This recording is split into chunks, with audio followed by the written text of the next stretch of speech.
Kami targetkan tadi arahan Bapak Presiden 2028-2029 lifting kita harus mencapai 1 juta barel per day agar kita mampu untuk tidak melakukan impor minyak lagi pada tahun 2029.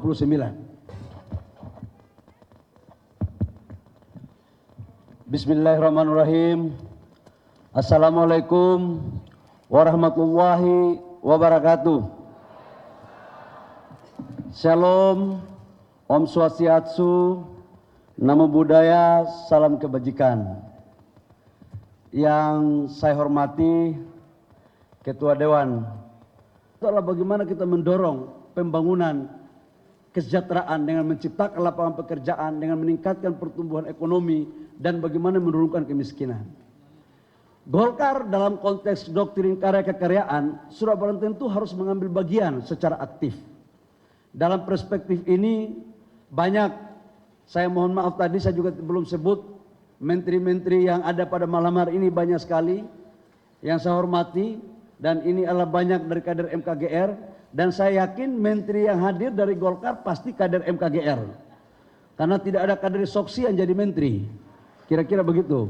Nah, ini sebagai pesan untuk Soksi, Pak Misbakun, kalau bisa acaranya juga dibuat begini biar lebih paten gitu. Kalau hari ini Soksi ketua komisinya baru satu ya, Pak Misbakun. Kalau sudah menyatu bisa kita pertimbangkan untuk menambah lagi alat-alat kelengkapan dewan yang lain gitu kira-kira. Nah, saya mau sampaikan bahwa persoalan bangsa sekarang ini dalam program Bapak Presiden Prabowo dan Wakil Presiden Mas Gibran itu ada minimal 4 program utama. Pertama itu adalah pangan, kedaulatan pangan. Yang kedua adalah kedaulatan energi, yang ketiga adalah makanan bergizi, dan yang keempat itu adalah hilirisasi. Bapak Ibu semua, saya harus menyampaikan juga pada malam hari ini, ada 2 dari 4 itu yang dikasih tanggung jawab kepada kader Partai Golkar untuk menyukseskan program pemerintahan di bawah Presiden Pak Prabowo dan Wakil Presiden Mas Gibran. Yang pertama itulah kedaulatan energi ada di kami. Kemudian yang kedua itu adalah terkait dengan hilirisasi. Kenapa sih ini harus dilakukan? Bapak Ibu semua, tidak akan mungkin bangsa kita akan menuju pendapatan per kapita akan mencapai 9.000 $10.000 pada tahun 2030 kalau tidak ada daya ungkit pertumbuhan ekonomi. Hilirisasi menurut saya adalah jalan yang harus dilakukan selain makanan bergizi. Bayangkan pada tahun 99 ketika krisis ekonomi, inflasi kita waktu itu 88%. Cadangan devisa kita waktu itu 17 miliar US dollar. Dan pertumbuhan ekonomi kita sangat rendah sekali. Ini Pak Maman ada ya, Pak Maman. Nah, ini Pak Maman punya bagian Menteri UMKM ini. Tetapi apa yang waktu itu terjadi yang menjaga benteng pertahanan ekonomi nasional kita, yaitu UMKM. Tapi kalau UMKM aja yang kita andalkan dalam rangka mendorong pertumbuhan untuk meningkatkan pendapatan per kapita, itu akan terjadi tapi butuh waktu yang panjang. Karena memang GDP kita itu 61% itu kontribusinya dari UMKM. Jumlah unit usahanya 99,3% dan mampu menciptakan lapangan pekerjaan kurang lebih sekitar 120 juta dari total angkatan kerja 130 juta. Bapak Ibu semua, inilah yang menjadi potret yang harus kita jawab bersama-sama. Hilirisasi dalam pandangan saya merupakan sebuah roh yang harus diwujudkan dalam rangka meningkatkan pertumbuhan ekonomi nasional kita. Sekarang kita sudah rumuskan kurang lebih sekitar 28 proyek hilirisasi yang akan kita lakukan di hampir semua wilayah di Indonesia. Di hampir semua. Investasinya kurang lebih sekitar 618 miliar US dollar. Ini yang akan menjadi program untuk kita dorong. Yang kedua, Bapak Ibu semua, terkait dengan kedaulatan energi. Saya tadi baru habis rapat dengan Bapak Presiden Prabowo di Hambalang. Ini hari Minggu pun Ketua Umum partainya Pak BBG ini luar biasa sekali, Presiden kita semua.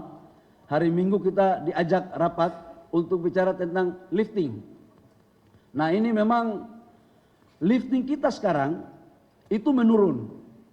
2 bulan terakhir itu 600.000. Sekarang turun lagi ke 590.000 barel per day.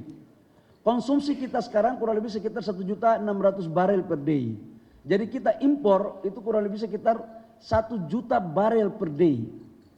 Dengan kita mengalokasikan uang kurang lebih sekitar 500 triliun rupiah devisa kita hilang per tahun untuk membeli minyak. Ini juga salah satu kenapa nilai tukar rupiah kita itu menurun terhadap dolar.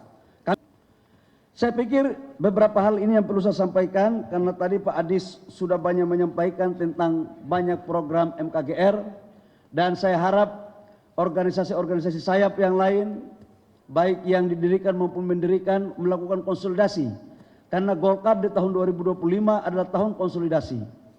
Harapan kita adalah konsolidasi struktural, konsolidasi kader ini juga harus mampu kita lakukan dengan baik.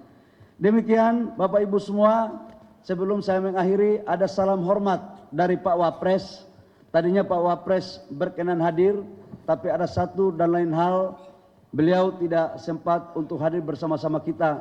Tapi kecintaan Pak Wapres kepada keluarga besar MKGR tidak mengurangi sedikit pun. Dan beliau kelihatan tambah cinta kepada MKGR. Demikian kurang lebihnya mohon maaf. Wabillahi taufiq wal hidayah.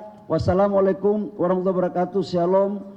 Om Santi Santi Om Namo Buddhaya, salam kebajikan. Teman-teman media, Assalamualaikum warahmatullahi wabarakatuh. Hari ini yang saya hormati Pak Ketua Umum MKGR, Pak Adis, saya dampingi oleh Pak Sekjen dan Ketua Panitia, kemudian ada Pak Gubernur Lemhanas, kemudian ada Bendahara MKGR. Alhamdulillah kami manjatkan puji syukur Allah Subhanahu Wa Taala karena hari ini kami merayakan puncak daripada HUT MKGR yang ke-65. Kita tahu bahwa MKGR dalam kontribusinya cukup luar biasa sekali dalam pembangunan bangsa. Ini adalah satu organisasi yang ikut mendirikan Partai Golkar. Dan karena itu kami mengapresiasi apa yang telah dilakukan oleh MKGR. Dan kader-kader MKGR ini luar biasa. Banyak di eksekutif, banyak di legislatif. Dan dari Partai Golkar, kadernya yang dikirim menjadi anggota kabinet, itu 50% lebih itu dari MKGR. Saya pun baru tahu malam ini. Itu tadi saya katakan bahwa waduh luar biasa lobinya ketua MKGR ini. Tapi itulah hebatnya mereka. Saya ucapkan selamat ulang tahun, gitu ya.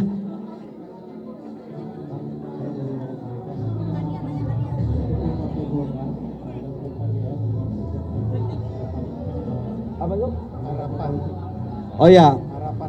Di tahun 2025 ini kan tahun konsolidasi. Konsolidasi struktural maupun konsolidasi kader.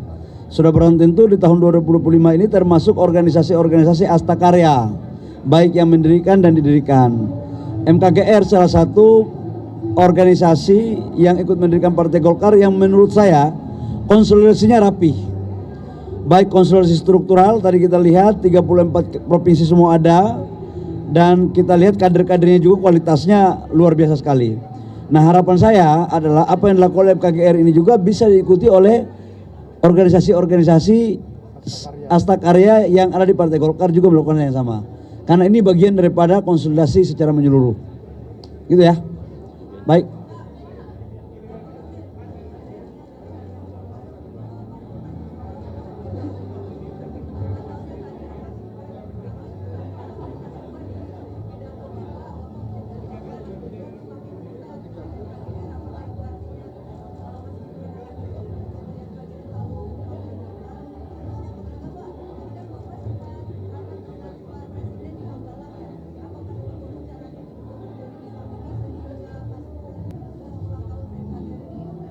Yang pertama, Mas Wapres, Pak Wapres tidak hadir karena ada urusan lain yang tidak bisa ditinggalkan, urusan negara. Karena itu saya diutus oleh Bapak Presiden untuk mewakili Bapak Wakil Presiden. Jadi nggak ada lain-lain. Lebih pertimbangan karena memang beliau Pak Wakil Presiden ada punya agenda lain yang kemudian kita saling bagi tugas. Yang kedua, Pak Wakil Presiden dan Pak Presiden itu mencintai semua organisasi yang punya kontribusi kepada bangsa dan negara, termasuk dalamnya adalah MKGR. Jadi MKGR mencintai Presiden, mencintai Wakil Presiden, begitupun sebaliknya. Presiden dan Wakil Presiden semakin cinta sama MKGR. Buktinya tadi kan ada video taping dari Pak Presiden dan Mas Wapres juga, saya pikir senafas dengan apa yang dilakukan oleh Bapak Presiden dalam konteks memperkokoh kekompakan bangsa kita ya. Yang ketiga menyangkut dengan rapat saya tadi, nggak ada rapat saya tadi menyangkut dengan lifting minyak.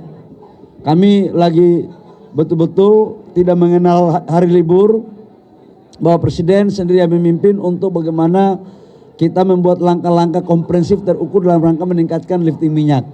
Selain dari itu nggak ada, dan Bapak Presiden dan Pak Wapres mengapresiasi MKGR di bawah Ketua Umum Pak Adis Kadir. Itu sangat mengapresiasi, dan saya sebagai Ketua Umum Golkar juga mengapresiasi dan mengucapkan selamat kepada MKGR yang telah melakukan konsolidasi dan HUT ini secara baik. Saya pikir demikian ya, bahwa kalau dulu MKGR ini kan lahir, salah satu diantaranya itu kan adalah bagaimana mempertahankan ideologi Pancasila daripada pengaruh ideologi komunis. Nah sekarang pertarungan kita bukan lagi di persoalan hanya ideologi, tapi pertarungan kita sekarang adalah bagaimana mewujudkan apa yang menjadi mimpi cita-cita besar pendiri bangsa dalam rangka membangun bangsa ini. Apa itu cita-citanya? Yaitu mensejahterakan, memberikan keadilan, menciptakan lapangan pekerjaan. Nah instrumennya itu adalah hilirisasi. Hilirisasi ini adalah sebagai instrumen daya ungkit pertumbuhan ekonomi dan penciptaan lapangan pekerjaan. Nah hilirisasi itu ada 28 komoditas, baik dari sektor perikanan, kehutanan, pertanian, oil and gas maupun di mineral batubara. Nah ini yang ada, nanti kamu tanya nanti di kantor SDM, nanti saya paparkan tentang 28 komoditas ya. Oke cukup ya, makasih. Assalamualaikum warahmatullahi wabarakatuh.